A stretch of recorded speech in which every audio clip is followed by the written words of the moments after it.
میرے بھائیوں، یہ پولیس رات کا ذکر قرآن میں بھی اشارتاً موجود ہے۔ سورہ مریم کے اندر آپ کو 71 نمبر آیت مل جائے گی، پارہ نمبر 16 کے اندر۔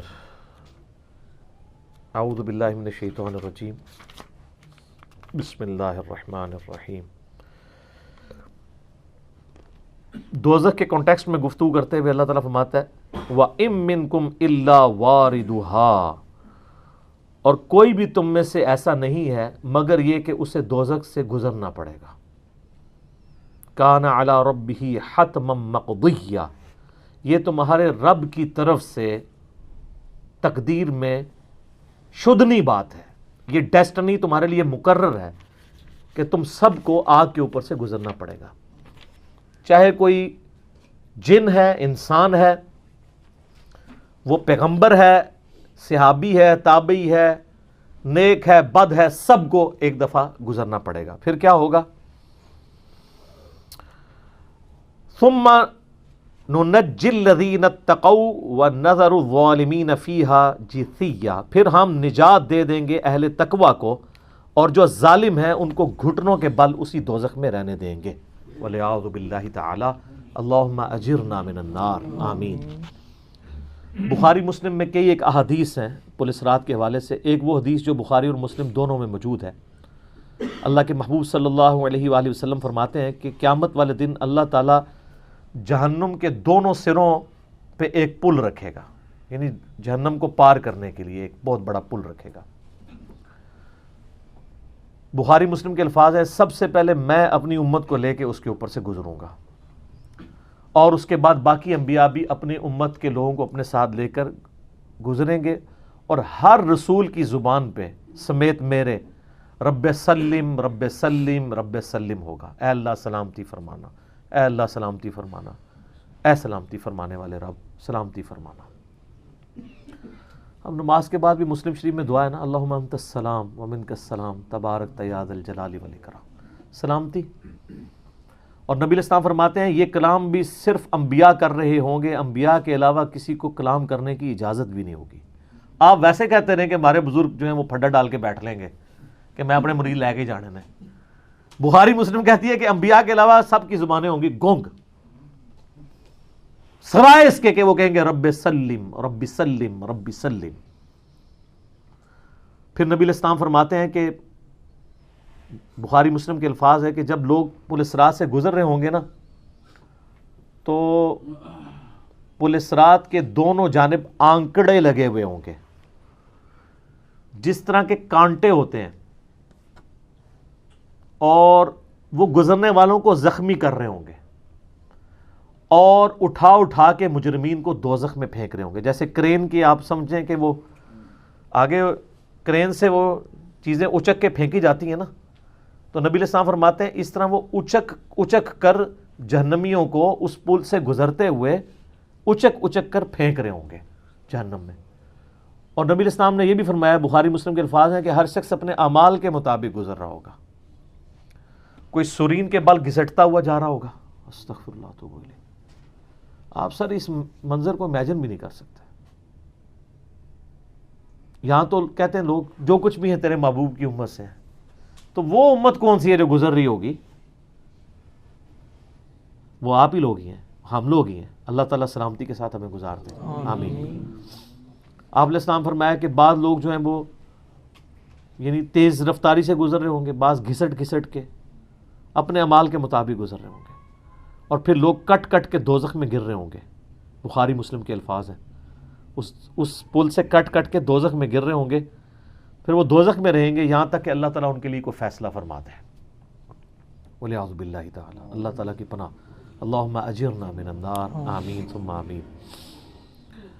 صحیح مسلم میں ایک حدیث ہے، ابو سعید خدری کہتے ہیں کہ ہمیں یہ بات بھی پہنچی ہے کہ وہ پل جو ہے وہ تلوار کی دھاڑ سے زیادہ تیز اور بال سے زیادہ باریک ہوگا۔ یہ الفاظ بالکل صحیح ہیں صحیح مسلم کے اندر۔ تو اس پل سے تو کوئی بندہ مہارت کے ساتھ بھی نہیں گزر سکتا، کوئی چائنی بھی نہیں گزر سکتا، وہ جو تو یہ اس کے اوپر سے گزرنا ایک معجزے والا معاملہ ہی ہوگا جس کو اللہ تعالیٰ نجات دے گا۔ اور یہ جو میں نے آیت پڑھی نا سورہ المریم کی آیت نمبر 71، اس کے کانٹیکسٹ میں کتاب التفسیر چیپٹر میں امام ترمذی اسی آیت کو ہیڈنگ بنا کے نا اس کے نیچے ایک حدیث لے کے آئے ہیں. یعنی یہ جو میں نے کہا نا قرآن میں پل اسرات کا ذکر ہے، امام ترمذی کا بھی یہی فہم ہے. انہوں نے اس آیت کی ہیڈنگ بنا کے جامع ترمذی میں حدیث لی ہے بالکل صحیح سند کے ساتھ پل اسرات کے حوالے سے، کہ نبی صلی اللہ علیہ وآلہ وسلم نے ارشاد فرمایا کہ یہ پل اسرات جہنم پہ رکھا ہوا ایک پل ہے جس پر سے لوگوں کو گزرنا پڑے گا اور ہر شخص اپنے اعمال کے مطابق گزرے گا. بعض لوگ بجلی کسی تیزی سے گزر جائیں گے، جیسے آسمان سے ایسے بجلی کڑک کے نیچے پتہ ہی نہیں چلتا ود ان سیکنڈس. بعض ہوا کی تیزی سے گزریں گے جو اس سے کم نیک ہوں گے. بعض گھوڑ سوار یا اونٹ سوار کسی تیزی سے گزریں گے، بعض بھاگتے ہوئے گزر جائیں گے، اور بعض جو ہیں وہ پیدل چلتے ہوئے، اور بعض سرین کے بل گھسٹتے ہوئے. سر اتنا لمبا پل، پتہ نہیں کتنی مسافت ہے. بلکہ بخاری مسلم میں الفاظ ہیں، نبی علیہ السلام نے فرمایا کہ اس پل کی لمبائی اللہ ہی بہتر جانتا ہے، مجھے نہیں پتا کتنی ہے. ہائے ہائے ہائے ہائے. اور بعض ایسے ہوں گے جو کٹ کٹ کے پھر دوزخ میں گر رہے ہوں گے، اور ان کا معاملہ پھر بعد میں اللہ تعالیٰ طے کرے گا کہ ان کے ساتھ کیا کرنا ہے. استغفر اللہ. جامع ترمذی میں ایک حدیث ہے، حضرت انس بن مالک جو حضور کو 10 سال تک وضو کرواتے رہے، بخاری مسلم میں آیا. ترمذی میں الفاظ ہیں، وہ کہتے ہیں یا رسول اللہ قیامت الدین آپ میری شفاعت کریں گے؟ فرمایا میں کروں گا. تو یا رسول اللہ مجھے اپنا پتہ بتا دیں، میں آپ کو کہاں تلاش کروں. انہوں نے انشور کیتا ہے. آپ نے فرمایا تم پورے صراط پہ آ جانا. آئے ہائے ہائے، تم مجھے پل صراط پہ دیکھ لینا، میرے امتی گزر رہے ہوں گے، میں ان کے لیے سلامتی کی دعا کر رہا ہوں گا. کہا یا رسول اللہ اگر پل صراط پہ نہ پاؤں؟ تو آپ نے فرمایا کہ پھر تم میزان عمل پہ آ جانا، جہاں لوگوں کے نامہ اعمال تولے جا رہے ہوں گے. نبی علیہ السلام کا نامہ اعمال نہیں تول رہا ہوگا، آپ کو تو اللہ نے امن دے دیا نا، انا فتحنا لک فتحا مبینا. اور بخاری مسلم میں حدیث ہے، حدیث شفاعت کے سارے نبیوں سے لوگ ہوتے ہوتے حضرت عیسیٰ کے پاس جب اینڈ پہ آئیں گے نا تو وہ کہیں گے بس ایک ہی شخص ہے جس کو امن ملا ہوا ہے، تو محمد رسول اللہ کے پاس جاؤ، وہ شفاعت کریں گے. تو آپ علیہ السلام اپنی امت کی خاطر ہی یعنی میزان عمل پہ تکلیف کاٹ رہے ہوں گے. کہا یا رسول اللہ میزان عمل پہ بھی نہ پاؤں تو کہاں جاؤں؟ فرمایا پھر تم حوض کوثر پہ آ جانا، میں وہاں پہ اپنے امتیوں کو مشروب پلا رہا ہوں گا. بخاری مسلم میں درجنوں احادیث ہیں، آسمان کے ستاروں کے برابر اس کے برتن ہیں، اور جو ایک بار پیے گا وہ کبھی پیاسا نہیں ہوگا. جنت میں لوگ مشروب لذت کے لیے پئیں گے، پیاس کی وجہ سے نہیں پئیں گے. ان کا یا رسول اللہ اگر آپ مجھے پل صراط پہ بھی نہ ملے، میزان عمل پہ بھی نہ ملے، اور آپ صلی اللہ علیہ وآلہ وسلم حوض کوثر پہ بھی مجھے نہ ملے، تو پھر میں آپ کو کہاں تلاش کروں؟ آپ فرمایا تم مجھے تلاش کرنا، میں ان 3 میں سے کسی ایک جگہ پہ ہوں گا. تو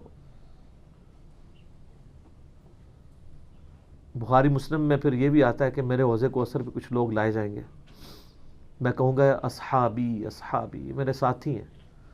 تو مجھے بتایا جائے گا کہ آپ کے بعد یہ دین سے الٹے قدم پھر گئے تھے، انہوں نے دین میں بدعتیں جاری کر دی تھی.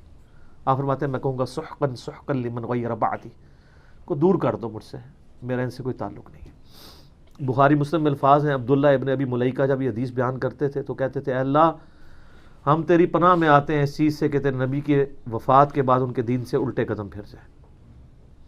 یہ وہی لوگ ہیں جو حضور کی وفات کے بعد مرتد ہو گئے تھے، مسلمہ کذاب کے ساتھ مل گئے، منکرین زکوٰۃ میں شامل ہو گئے، سیدنا ابوبکر کے خلاف کھڑے ہو گئے. اور یہ صرف قانوناً صحابہ کے بارے میں صرف یہ حدیث نہیں ہے، عام امتیوں کے بارے میں الگ سے حدیثیں ہیں بخاری مسلم میں. یہ نہ سمجھیں کہ پچھلے لوگوں کے لیے، قیامت تک کے لیے جن لوگوں نے دین میں بدعتیں جاری کی ان کے لیے حدیثیں ہیں، اس میں امتی کے الفاظ بھی ہیں، وہ بھی بخاری مسلم میں. اور امت کیا کر رہی ہے؟ صحیح مسلم میں حدیث ہے، نبی علیہ السلام ایک دن اتنا روئے اور ساتھ ساتھ آیتیں پڑھ رہے ہیں قرآن کی.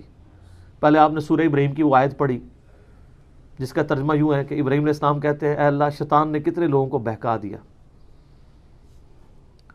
تو جو شیطان کے رستے پہ چلا میرا اس سے کوئی تعلق نہیں ہے، یعنی اعلان برات کر دیا اپنے ماننے والوں سے. پھر آپ نے سورہ مائدہ کی وہ آیات پڑھی جس میں حضرت عیسیٰ علیہ السلام کی اور اللہ کی قیامت کے دن گفتگو ہوگی. اس میں عیسیٰ ابن مریم کہیں گے اے اللہ جب تک میں ان میں موجود تھا میں ان پر گواہ تھا، جب تو نے مجھے اٹھا لیا پھر تو اور تیرا ان کا تیری مرضی، ان کو عذاب دے یا چھوڑ دے۔ اعلان برات، پھر حضور نے کہا کہ یا اللہ ابراہیم نے بھی اپنی امت سے اعلان برات کر دیا، عیسیٰ نے بھی کر دیا، لیکن میں کہتا ہوں میری امت، میری امت۔ آئے ہائے ہائے، صحیح مسلم کے الفاظ ہیں، حضرت جبرائیل علیہ السلام آئے اور کہا کہ اللہ نے مجھے آپ کی طرف بھیجا ہے اور کہا کہ میرے محبوب سے پوچھو کہ اس کو وہ کون سی چیز ہے جو غم زدہ کر رہی ہے، حالانکہ اللہ کو سب کچھ پتا تھا۔ آپ نے فرمایا میری امت، تو جبرائیل علیہ السلام نے پھر اللہ کی طرف سے بشارت دی کہ نبی علیہ السلام کو کہ اللہ تعالیٰ فرماتا ہے کہ اے نبی آپ غم زدہ نہ ہو، ہم آپ کو آپ کی امت کے معاملے میں قیامت والے دن رسوا نہیں کریں گے۔ تو سبحان اللہ تو ہم پڑھتے ہیں، لیکن ہمارے ایسے کرتوت نہ ہو کہ سحقن سحقن لمن غیر آبادی نہ ہو جائے کہیں، سحقن سحقن لمن بدل آبادی نہ ہو جائے کہیں، یہ بھی تو چانسز ہے۔ استغفر اللہ واتوب الیہ۔ نبی علیہ السلام نے تو اپنی محبت کا حق ادا کر دیا، اور مسلم شریف میں حدیث ہے قیامت کا دن وہ ہے کہ جب ابراہیم علیہ السلام بھی میری طرف متوجہ ہوں گے، جس دن کوئی بھی اللہ کی بارگاہ میں کلام کرنے والا نہیں ہوگا، میں ابراہیم علیہ السلام کی سفارش بھی میں کروں گا۔ حضور کی سفارش کے بعد انبیاء کو بولنے کا موقع ملے گا۔ اسی پہ وہ اعلیٰ حضرت کا شعر ہے نا، وہ جہنم میں گرا ان سے جو مستغنی ہوا، ہے خلیل اللہ کو حاجت رسول اللہ کی۔ بل ہم شعر کہہ سکتے ہیں، ہم محبت کے لیے نعرے مار سکتے ہیں، لیکن نبی علیہ السلام نے جو امت کو تعلیمات دی تھیں حجۃ الوداع کے موقع پر، غدیر خم کے موقع کے اوپر، امت نے کسی ایک وصیت کا بھی پاس نہیں کیا۔ اب یہ ایک دردناک ٹاپک ہے، جتنی مرضی بات کی جائے نہ ختم ہونے والی ہے۔ بس اس کو اسی پہ کنکلوڈ کرتے ہیں کہ اللہ تعالیٰ قیامت والے دن ہمیں اپنی رحمت کاملہ سے اپنے محبوب صلی اللہ علیہ وآلہ وسلم کی شفاعت کے ساتھ قیامت کی ساری ہولناکیوں سے بلا حساب و کتاب جنت میں داخلہ عطا فرمائے۔ آمین ثم آمین۔ ٹھیک ہو گیا۔